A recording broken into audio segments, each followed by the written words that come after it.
हमारे जैसे बंदे तो जी गिरफ्तारी के टाइम पे दुड़की लगा देते हैं, ठीक है कि जी नस जाओ। तो फवाद चौधरी साहब तो इतनी दलेरी की बातें करते रहे और इतने बयानात हैं उनके, हम अगर इंटरनेट पे निकाल लें, आप सब भी वाकिफ होंगे। स्ट्रैटेजी देख के प्लेयर को अपनी हिकमत अमली बनानी पड़ती है। नस जाना या भज जाना बुज़दिली नहीं है। ये लाठियाँ, ये गोलियाँ, ये जेलें, ये पॉलिटिकल वर्कर के लिए चलता रहता है। मुझे या किसी भी शहरी को कोई पुलिस ऐसे इलीगली डिटेन करेगी तो उसका फर्स्ट रिएक्शन यही होगा ना कि वो अपनी जान बचाए और भागे। अवॉइड करना उस चीज़ से, अरेस्ट से अवॉइड करना, ये उसका राइट है। ऐसे नहीं है कि जाके टक्कर मार दे दीवार को। फवाद चौधरी साहब वहाँ से भागे नहीं थे, वैसे वो भागने की कोशिश कर रहे थे कि रियासत शहरियों के ऊपर तरह तरह के जुल्म करने में, उनको ट्रैप करने में लग जाए, उसको स्टेट परसिक्यूशन कहते हैं। कानूनी कार्रवाई हम मुकम्मल तौर पे कर रहे हैं। अब ऐसा वक्त आएगा, हमने एक ऐसा लाएमल तैयार करना है, कुछ दिन का इनको टाइम दिया, उसके बाद हम बाकायदा तौर पे रोड पर आएंगे।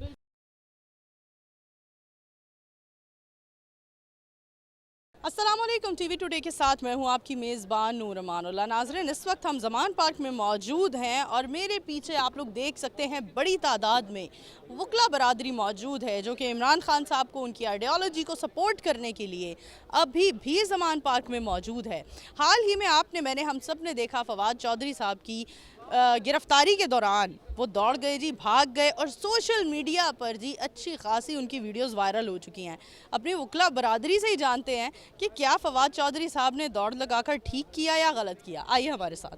हमारे साथ ज़मान खान साहब मौजूद हैं ज़मान पार्क में। सर, आपसे जानना चाहते हैं कि फवाद चौधरी साहब की हाल ही में वीडियो वायरल हुई, लोग बहुत ज़्यादा तनकीद कर रहे हैं, तंज़ो मज़ाक कर रहे हैं, क्या कहना चाहेंगे?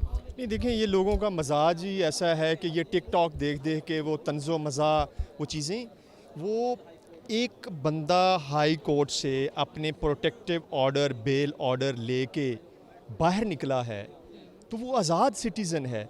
अब वो जनाब उसको और कोई एजेंसीज़ या और केसेस में ट्रैप करने के लिए वो खड़े हैं, तो क्या करना चाहिए मुझे बताएं। आप वहाँ हो, मैं हूँ, क्या करें? हम तो भाग जाएंगे, आप मैं तो हम भाग जाएंगे। लेकिन फवाद चौधरी साहब ने तो इतनी दलेरी के बयानात दिए। फिर इमरान खान साहब को जब भी लोग ऐसे इस तरह से अरेस्ट करने आए हैं फोर्सेस, तो इमरान खान साहब बड़े तहम्मुल से रहे हैं। तो फवाद चौधरी साहब तो उन्हीं के फॉलोअर हैं। अवॉइड करना उस चीज़ से, अरेस्ट से अवॉइड करना, ये उसका राइट है। ऐसे नहीं है कि जाके टक्कर मार दे दीवार को, ठीक है। ये उसने अगर अपने आप को अवॉइड किया है तो मैं समझता हूँ ये सेंसिबल बात है। तो अपने आप को सेफ तो करना है ना। बिल्कुल जी। सर, आपसे जानना चाहते हैं, आपका इतने सालों का तजर्बा है वकालत का, हमें बताएं कि ये जो सारी सूरत हाल चल रही है, सिचुएशन चल रही है, इसमें बाय लॉ आप क्या कहना चाहते हैं? बाय लॉ देखें, मैं समझता हूँ कि एक होती है प्रोसिक्यूशन का मतलब ये होता है कि जब कोई मुजरम होते हैं उनको स्टेट जो है वो प्रोसिक्यूट करती है। एक होती है स्टेट परसिक्यूशन ये होती है कि जब रियासत शहरियों के ऊपर तरह तरह के जुल्म करने में, उनको ट्रैप करने में लग जाए, उसको स्टेट परसिक्यूशन कहते हैं। ये स्टेट परसिक्यूशन हो रही है और बुनियादी इंसानी पॉलिटिकल वर्कर्स के बुनियादी इंसानी हकूक़ की खिलाफ वर्जी हो रही है, ठीक है। हमें बताएं, अब आने वाले दिनों में आप लोग क्या देख रहे हैं? आने वाले दिनों में हम देख रहे हैं कि इंशाअल्लाह ताला कानून का बोलबाला होगा, रूल ऑफ लॉ होगा, ये स्यारात ख़त्म होगी इंशाअल्लाह। सुबह होगी वो हमारी। तो इसमें ये चीज़ है कि इंशाअल्लाह ताला जो सिस्टम जो है ये बहाल होगा, चंद दिनों की बात है। तो ये गिरफ्तारियां जी सर, आपसे ही सवाल करना चाहते हैं कि आप, मैं, हमारे जैसे बंदे, या आप जैसे भी नहीं बल्कि हमारे जैसे बंदे तो जी गिरफ्तारी के टाइम पे दुड़की लगा देते हैं, ठीक है कि जी नस जाओ। तो फवाद चौधरी साहब तो इतनी दलेरी की बातें करते रहे और इतने बयानात हैं उनके, हम अगर इंटरनेट पे निकाल लें, आप सब भी वाकिफ होंगे। तो वो लोग कह रहे हैं कि उनका ऐसे भागना मतलब जेब नहीं देता। जिस तरह की सिचुएशन होती है ना, अब T20 मैच देख रहे होते हैं, पहले 5 ओवर में आराम से खेलते हैं, मिडल में थोड़ा तेज़ करते हैं। अब ये हमारी आखिरी इनिंग है, तो स्ट्रैटेजी देख के प्लेयर को अपनी हिकमत अमली बनानी पड़ती है। नस जाना या भज जाना बुज़दिली नहीं है। ये लाठियाँ, ये गोलियाँ, ये जेलें, ये पॉलिटिकल वर्कर के लिए चलता रहता है। बात यह है कि आप अपनी मंजिल पे पहुंचना है आपने, वो आप भाग के पहुंचें, आप वॉक करके पहुंचें, आप सो के पहुंचें, आप उठ के पहुंचें, आप मेहनत करके पहुंचें। अच्छा, जितनी भी ऑपोजिशन है ना, उनका कहना है कि जब इमरान खान तहम्मुल के साथ गिरफ्तारी देता है तब तो वो लीडर हो जाता है, भाई बड़ा नाडर लीडर है। जब उनके ही कारकुनान, उनके ही फॉलोवर्स भाग जाते हैं तो कहा जाता है जी ये समझदारी है। इन लोगों को कैसे जवाब देंगे आप? ये जो पाकिस्तान के पॉलिटिकल वर्कर है ना, ये 14 अगस्त 1947 से पहले की भी तहरीकें देखें ना, जो कायदे आज़म मोहम्मद अली जिन्ना ने चलाई, जो मोहनदास करमचंद गांधी ने चलाई, जो जवाहर मोतीलाल नेहरू ने चलाई, वो सारी पुरअमन थी। पाकिस्तान तहरीक इंसाफ एक पुरअमन पार्टी है, इससे मुंसलिक इसके तमाम पॉलिटिकल वर्कर पुरअमन हैं। अगर कोई शरपसंद एलिमेंट्स आ गए हुए हैं इसको पुरतशद्दद बनाने में, और रियासत जो है वो पुरतशद्दद हुई है, रियासत को अपने रवैये पे गौर करना चाहिए।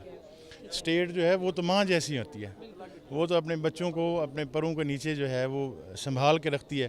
तो जब स्टेट ये अपने शहरियों को, ख़वातीन को, लोगों के घरों में घुस रही है, औरतों को पकड़ रही है, जेलों में डाल रही है, बीइंग मुस्लिम औरत का तकद्दुस जो है वो, उसको तो 302 के अलावा आप किसी जुर्म में अरेस्ट ही नहीं कर सकते। जी, बड़ी अच्छी बात की आपने। सर हमें बताएं, हसन खान न्याजी साहब को क्यों वांटेड हैं? उनकी मतलब वो हमें कहीं पर भी नज़र नहीं आ रहे, अंडरग्राउंड है, वांटेड क्यों है? उनके ऊपर कौन सी ऐसी मतलब दिफा है, कौन सा केस है उनका? कोई वांटेड नहीं है जी। हसन हमारा भाई है, हमारा पॉलिटिकल वर्कर है, हमारी लॉयर कम्युनिटी से हम उसके साथ खड़े हुए हैं। वो हमारी ILF पाकिस्तान का नायब सदर है, बेहतरीन प्रोफेशनल वकील है, वो मुंसलिक है पाकिस्तान तहरीक इंसाफ से। तो रियासती जबर और तशद्दुद का पहले भी निशाना बना, KP में उसके ऊपर नौशहरा में केसेस बनाए गए, कराची के अंदर, पेशावर, क्वेटा, लाहौर के अंदर। पर अभी मौजूदा केसेस कौन से हैं? उनके ऊपर ये जो FIR नंबर 96/23 है, पुलिस स्टेशन सर्वर रोड, वो उनके ऊपर एक FIR इन्होंने बेबुनियाद फॉल्स फ्रिवलिस एक केस दर्ज किया है जी। तो वो आएंगे जी, इधर ही हैं, कहीं नहीं जाएंगे जी। हाल में ही फवाद चौधरी साहब की हाँकते हुए वीडियोस वायरल हुई हैं, इस पर क्या कहना चाहेंगे? मैं इस पर यही कहूँगा, देखें एक बंदा लॉ अबाइडिंग सिटीज़न है, वो कोर्ट में जा रहा है, अपनी बेल ले रहा है, उसके बाद बेल लेने के बाद अगर वो बाहर आकर उसको फिर पुलिस पकड़ने की कोशिश कर रही है तो उसका ये राइट है कि वो अपने आप को बचाए, जब उसके पास लॉफुल ऑर्डर है। तो उसको पुलिस क्यों इलीगली डिटेन करने की कोशिश कर रही है? किसी को, मुझे या किसी भी शहरी को कोई पुलिस ऐसे इलीगली डिटेन करेगी तो उसका फर्स्ट रिएक्शन यही होगा ना कि वो अपनी जान बचाए और भागे। क्यों कोई अपने आप को अनलॉफुल कन्फाइन करे पुलिस की अरेस्ट में? जी, यानी आपका कहना है उनका भागना जायज़ था? बिल्कुल जायज़ था। अगर उनके पास लॉफुल ऑर्डर था तो फिर पुलिस क्यों उनको कर रही है? तो कोई भी होगा तो वो जाए। हमने हमेशा वकला बरादरी को बड़ा यकजान होते देखा है। बात हो चाहे फवाद चौधरी साहब की, किसी की भी जिनका ताल्लुक वकालत से है, इस टाइम पर हम इतनी गिरफ्तारियों के ऑर्डर आए हुए हैं, वांटेड है हसन खान न्याजी साहब भी, लेकिन वकला बरादरी उस तरह से सड़कों पर निकल नहीं रही और अपनी बरादरी को सपोर्ट नहीं कर रही। देखें, इस तरह से नहीं है कि एज ए होल वकला के ऊपर कोई क्रैकडाउन नहीं हो रहा, लेकिन जो हमारे पॉलिटिकल वकला हैं PTI से जो रिलेटेड हैं, जो कि इनकी PDM हुकूमत की नज़र में जो चुभते हैं, खटकते हैं, हसन हो गया, फवाद चौधरी हो गया, अली मोहम्मद ख़ान हो गया, जो खान साहब के डाई हार्ट सपोर्टर्स हैं, इनका टारगेट सिर्फ उन वकला को पकड़ने का और उनको कन्फाइन करने का है, जो कि एक इलीगल है, जो एक साजिश के तहत कर रहे हैं। अदरवाइज़ वो इनको क्या, वो दहशतगर्दी मचा रहे हैं, वो तो सिर्फ अपना कानूनी पॉइंट ऑफ व्यू दे रहे हैं ना, तो उसको उनको क्या तकलीफ हो रही है? लेकिन आपको नहीं लगता अब फवाद चौधरी साहब फ्रंट पर आकर दलेरी की बातें जिस तरह से किया करते थे, भागने की वीडियो जैसे वायरल हुई है, अब दलेरी की बातों में कुछ कमी तो आ जाएगी? देखें, दलेरी वो उन्होंने जितनी बोल्ड तरीके से वो गुफ्तगू करते हैं ना, इधर आप उठाकर देख लें कितने सियासतदान उस तरह से बोल्ड गुफ्तगू करते हैं। लेकिन इस सूरत हाल में हमें वो चीज़ नहीं नजर आई। देखें, अब वो कोई SSG कमांडो तो नहीं है ना बंदा कि वो वहाँ पे पुलिस के साथ एक्शन शुरू कर दे, तो वो उसकी एक लिमिटेशन है, और उनका वेट भी हेल्दी भी हैं, वो तो ज़ाहिर है उनको एक परेशानी रहती है, और पहले भी वो जा चुके हैं, वो देख चुके हैं कि अंदर जाकर जो उनके साथ टॉर्चर किया जा रहा है ना, जिस तरह से शहबाज गिल और दूसरे लोगों के साथ किया गया है, तो हर बंदे को ये होता है कि कहीं हम अंदर जाएं और फिर हमें नामालूम आकर हमें टॉर्चर करें, तो ये वजह है उनके उस भागने के पीछे। अदरवाइज़ अगर पुलिस लॉफुली उनको इन्वेस्टिगेट करे और एक लॉफुल तरीके से जाए तो किसी को कोई इशू नहीं है। जी सर, फवाद चौधरी साहब के बारे में क्या कहना चाहेंगे? उनकी दुड़की के ऊपर पूरा सोशल मीडिया हंस रहा है, क्या कहेंगे आप? वो तो खुद वकील हैं और वकला की तो यूनिटी इतनी ज़्यादा है कि हमेशा ये लोग खड़े हो गए एक दूसरे के हक के लिए। बिस्मिल्लाहिर्रहमानिर्रहीम। देखिए जी, फवाद चौधरी साहब वहाँ से भागे नहीं थे, वैसे वो भागने की कोशिश कर रहे थे कि बंदे उनसे को भागे नहीं थे, भागा गया नहीं या भागे नहीं थे या क्या? नहीं, वो उनके गिरफ्तारी से नहीं वो भागे, अच्छा, क्योंकि मैं कहता हूँ वो लेकिन वहाँ तो कोई सांप शाम भी नहीं था। वो बस एकदम उन्हें कोई मसला बना था, वो शायद इसलिए वो जल्दी में थे, तो वो चले गए। जिसको अब लोगों ने ये कह दिया या इंतज़ामिया ये कह रही है कि फवाद चौधरी साहब ने भागे नहीं हैं।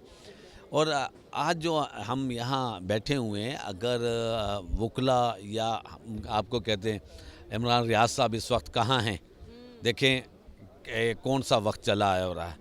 ना इंशाल्लाह ताला वकला भागेंगे और ना ही मीडिया वाले सहाफ़ी भागेंगे। ये मुहब्बे वतन है, हमारी ज़िम्मेदारियाँ ज़्यादा हो गई हैं। इस वक्त दो शोबे हैं जिनके ऊपर आवाम देख रही है, एक आप लोग हैं, मीडिया है, हमारे सहाफ़त है, और दूसरा वकला है। हमारी पंजाब पुलिस है, हमारी आर्मी है। हाँ, हम आप कह सकते हैं कि देखें हमारी पंजाब पुलिस को तो मैं कह सकता हूँ, आप इनको आप देख लें। हम जब खान साहब आते हैं वो अपनी सेल्फियाँ वगैरह बनवाते हैं उनके साथ, वो सही है। आर्मी भी हमारे साथ सही है। सर, अभी मैं आपसे जानना चाहती हूँ कि हसन खान न्याजी साहब के ऊपर अभी कौन से केस दर्ज किए गए हैं, मुकदमात किए गए हैं?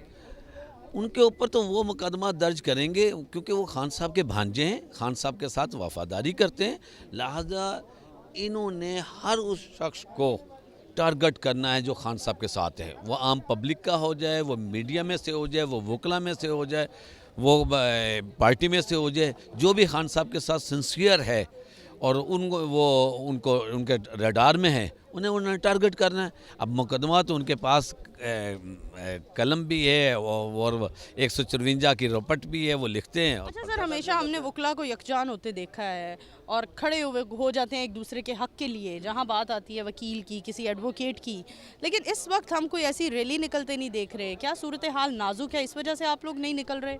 नहीं, ये बात नहीं हुई। वकला ने अपना, देखो हमने प्रोसेस है, हमारे लाहौर बार गई है चीफ जस्टिस साहब के पास कि हमारा काम जो है ना अदलिया का ज़्यादा है। चीफ जस्टिस साहब को उन्होंने कहा है कि आओ हम आपको कन्वेंशन देते हैं, आप वकला से ख़िताब करें।